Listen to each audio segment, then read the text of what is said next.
تو فتح حاصل ہونے کے بعد مال غنیمت سمیٹنا، مال غنیمت کی محبت میں نہیں سمیٹا.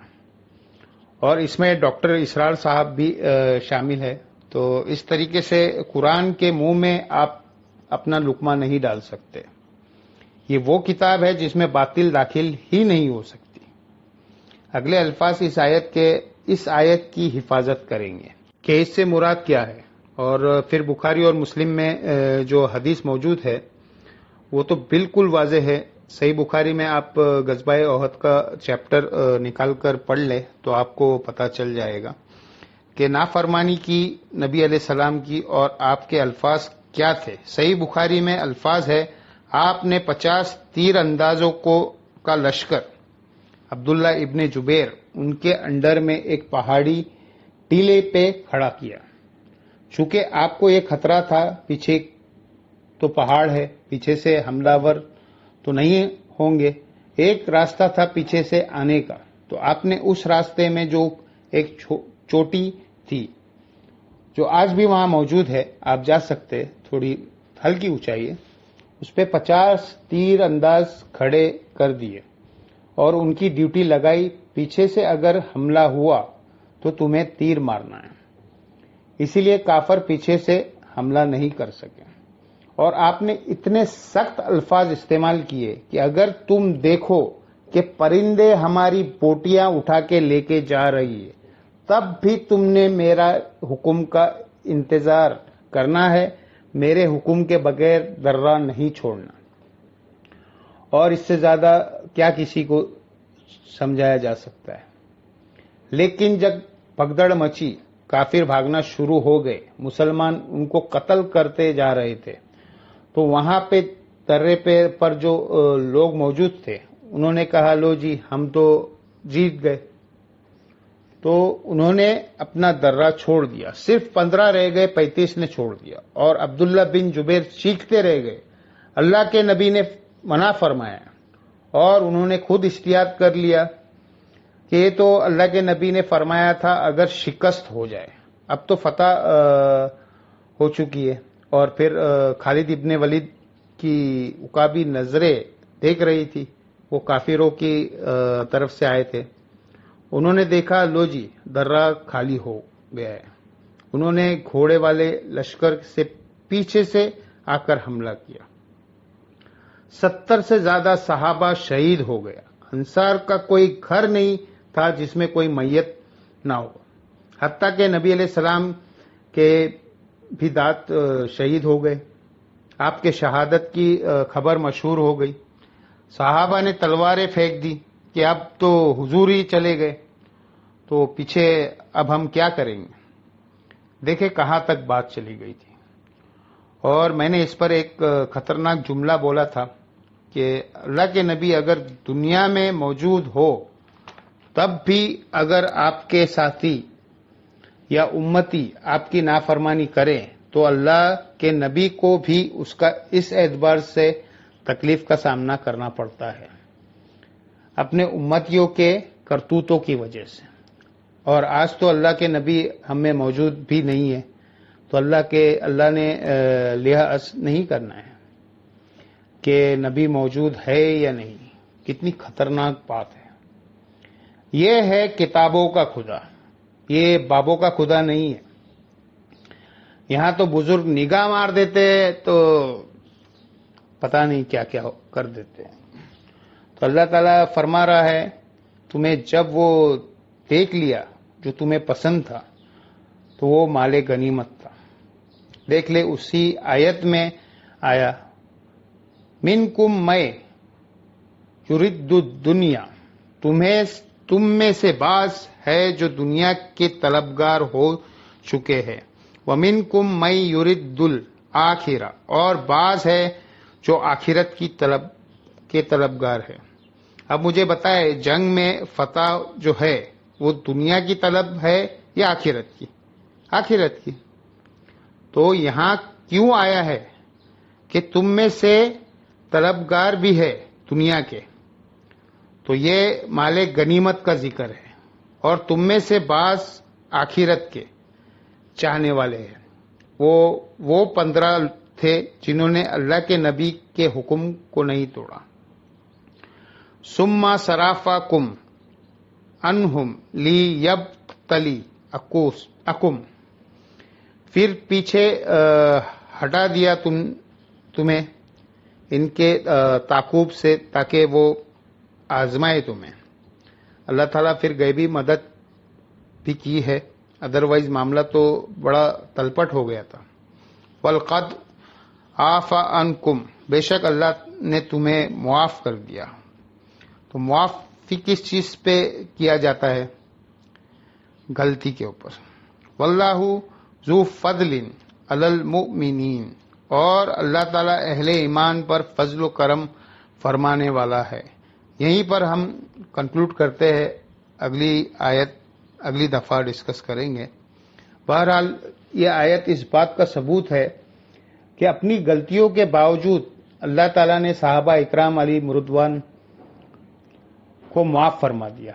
لہذا آج کی ڈیٹ میں ہم اس واقعے کو تو ضرور ڈسکس کرتے ہیں، اس سے عبرت حاصل کرتے ہیں، لیکن اس کی بنیاد کے اوپر کسی صحابی کی توہین نہیں کر سکتے، کیونکہ جب اللہ نے معاف کر دیا ہے تو ہم تو کوئی نہیں ہوتے ہیں کہ ان کی توہین بیان کرے. تو یہ ایک ایکسٹریم ہے کہ کوئی ان کی بے عزتی کرنا شروع کر دے، اور دوسری ایکسٹریم وہ ہے جو کہے کہ جی اس طرح کی آیتیں پڑھنی ہی نہیں چاہیے، اس کا درس ہی نہیں ہونا چاہیے جس میں صحابہ کی گستاخی کا پہلو نکلتا ہو. تو ان کا عقیدہ تو کفر کی طرف جا رہا ہے، کیونکہ یہ تو اللہ نے چیزیں بیان کی ہے، اس سے بڑھ کر چیزیں بیان ہو رہی ہے. حضرت آدم علیہ السلام کی غلطی قرآن میں بار بار ڈسکس ہوئی ہے. تو بڑا جرم تو کسی نبی کی غلطیوں کو ڈسکس کرنا ہوگا نا. لیکن اس کے بعد آپ نے توہین نہیں کرنی، عبرت حاصل کرنی ہے. جو اللہ تعالیٰ نے سورۃ الاعراف میں فرمایا کہ قصہ آدم اور ابلیس اس لیے بیان کیا تاکہ اے اولاد آدم، جس طرح شیطان نے تمہارے ماں باپ کو گرگلایا تھا اور انہیں جنت سے نکلوا دیا، تمہیں نہ کہیں ورگلائے، اور بڑے سخت الفاظ ہے، تمہارے ماں باپ کے کپڑے اتروا دیے شیطان نے. جنتی لباس اتر گیا تھا، پھر وہ پتوں سے اپنی شرمگاہ چھپاتے تھے. تو جب آپ دین شخصیت کی عزتوں کو دین سمجھنا شروع کر دیتے ہیں نا، تو پھر دین کا حلیہ بگڑ جاتا ہے. دین کی اصل توحید ہے، معرفت الہی ہے، اور تمام بزرگ ہستیاں ان کا احترام ہے، لیکن اللہ تعالیٰ کی راہ بتانے والے، نہ کہ ان کی خود کی عبادت، ان کی رسپیکٹ ہو کہ قرآن پڑھ سکے نہ حدیث پڑھ سکے. یہ جو خلیفہ ہے اعلی حضرت کے، انہوں نے باقاعدہ لکھا ہے کہ قرآن میں جن جگہوں پر انبیاء کی غلطیوں کو بیان ہوا ہے، اس کو تلاوت کے علاوہ پڑھ کے درس دینا حرام ہے. دیکھو، جبکہ قرآن کیا کہہ رہا ہے کہ ہم نے قصہ آدم اور ابلیس اس لیے بیان کی کہ جس طرح تمہارے ماں باپ کو جس طرح ورگلایا، تمہارے ساتھ یہ کام نہ ڈال دے.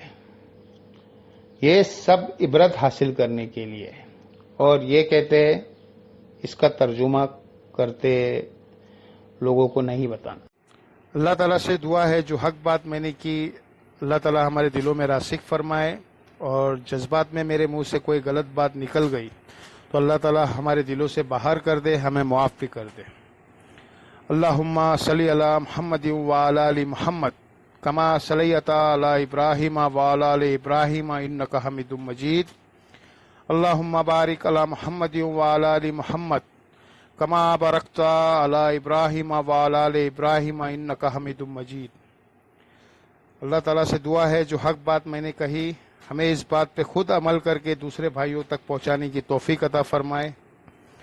سبحانک اللہم و بحمدک، اشہد ان لا الہ الا انت، استغفروک و اتوب الیک، وما علینا الا البلاغ المبین.